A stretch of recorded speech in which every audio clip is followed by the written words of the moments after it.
नमस्कार, बाजार अगले हफ्ते में आप सभी का स्वागत है। मैं हूं स्वाति रायना। बताएंगे बाजार में आज का पूरा एक्शन, साथ ही सोमवार के लिए स्ट्रैटेजी और शेयरों में कमाई के शानदार मौके भी।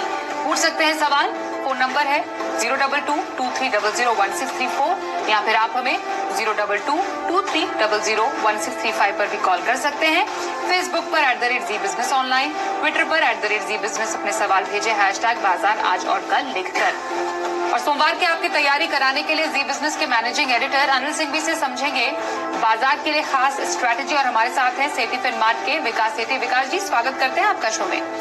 सबसे पहले शुक्रवार के बाजार का जरा हाल समझ लें तो कारोबारी हफ्ते के आखिरी दिन हमने देखा बाजार में गिरावट के साथ यहाँ पर कारोबार हुआ। ये क्लोजिंग दी बाजार ने, इसके साथ ही 3 दिन की तेजी पर भी ब्रेक लगा। सेंसेक्स 317 अंक फिसलकर 61,000 के पार बंद हुआ। निफ्टी 92 अंक टूटकर 17,944 के लेवल पर बंद हुआ, जबकि बैंक निफ्टी में 500 अंकों की गिरावट आज हमने देखी है।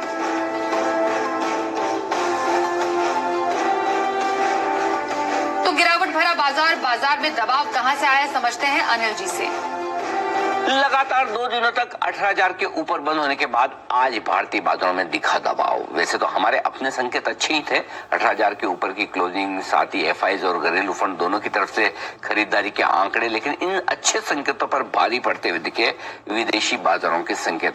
अमेरिकी बाजारों में दमदार बिकवाली हुई 450 पॉइंट की। वहां पर जो इकोनॉमिक डेटा थे कल जो आए, ढेर सारे डेटा, चाहे वो बेरोजगारी के आंकड़े हो, चाहे वो पीपीआई के हों, वो सारे डेटा इस बात की ओर इशारा कर रहे थे कि अमेरिका में अब भी तेजी से ब्याज दरें बढ़ सकती है। और यही डर अमेरिकी बाजारों में तेज बिकवाली दिखाता नजर आया। और सुबह से डाउ फ्यूचर्स भी लाल निशान में ही ट्रेड करते दिख रहे हैं। और भारतीय बाजारों ने और दुनिया भर के बाकी बाजारों ने, जिसमें एशिया के बाजार भी खासतौर से आप कह सकते हैं, इन सब ने उन पर रिएक्शन देना ठीक समझा। रिएक्शन यानी कि नीचे की तरफ। तो शुरुआत कमजोरी के साथ हुई, ज्यादा कमजोर खुले नहीं हम, 18,000 से थोड़ा ही नीचे 17,975 के आसपास, और बंद होते होते हमने काफी कुछ नीचे आने के बाद वापस भरपाई भी की। तो निफ्टी उतना खराब नहीं हुआ नीचे खुलने के बाद। हाँ, 18,000 के ऊपर टिकने में कामयाब नहीं रहा, एक बार पहुंचे जरूर वापस। निफ्टी उतना खराब नहीं हुआ नीचे खुलने के बाद। हाँ, 18,000 के ऊपर टिकने में कामयाब नहीं रहा, एक बार पहुंचे जरूर वापस नीचे आ गए।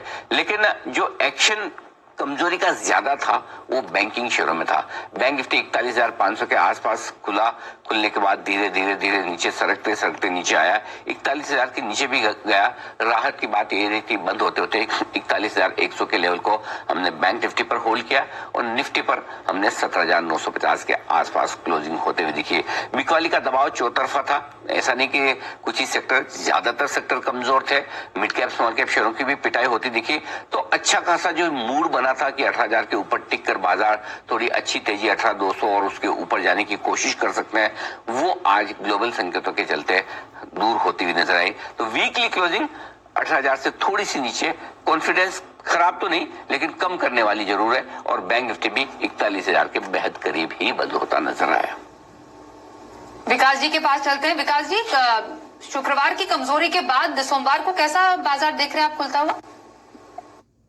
नहीं, बिल्कुल स्वाति, देखिए आज के बाजार में जो इंटरनेशनल क्यूज थे काफी नेगेटिव थे, इन द सेंस कि कल जो यूएस में वापस से ये चिंताएं बढ़ने लग गई कि मार्च की जो फेड की मीटिंग है उसमें फेड 50 बेसिस पॉइंट तक रेट हाइक कर सकता है, जो कि अभी माना जा रहा था कि वो 25 बेसिस पॉइंट की होगी। बट जो मैक्रो डेटा आए हैं, जो जॉब्स की रिपोर्ट आई है, जो इन्फ्लेशन के नंबर्स आए हैं, उनको देखते हुए वापिस से ये चिंताएं हो गई है। और डॉलर इंडेक्स में भी अच्छी तेजी हुई। तो उस लिहाज से हमने देखा बाजार में एक अच्छी खासी आज गिरावट के साथ बाजार बंद हुए। बट मुझे लगता है कि मंडे से वापस से बाजार में एक अच्छी तेजी बननी चाहिए। तो उस लिहाज से मेरी सलाह रहेगी अच्छी क्वालिटी के स्टॉक्स में बने रहने की, और अगर इस तरह की कोई गिरावट आती है तो अच्छी क्वालिटी के स्टॉक्स को एक्यूमुलेट करने की सलाह रहेगी। बिल्कुल सर। और स्टॉक स्पेसिफिक स्ट्रैटेजी समझे आपसे विकास जी, तो हफ्ते भर का नजरिया कहां पर रखने की सलाह रहेगी आपकी? बिल्कुल स्वाति, अगर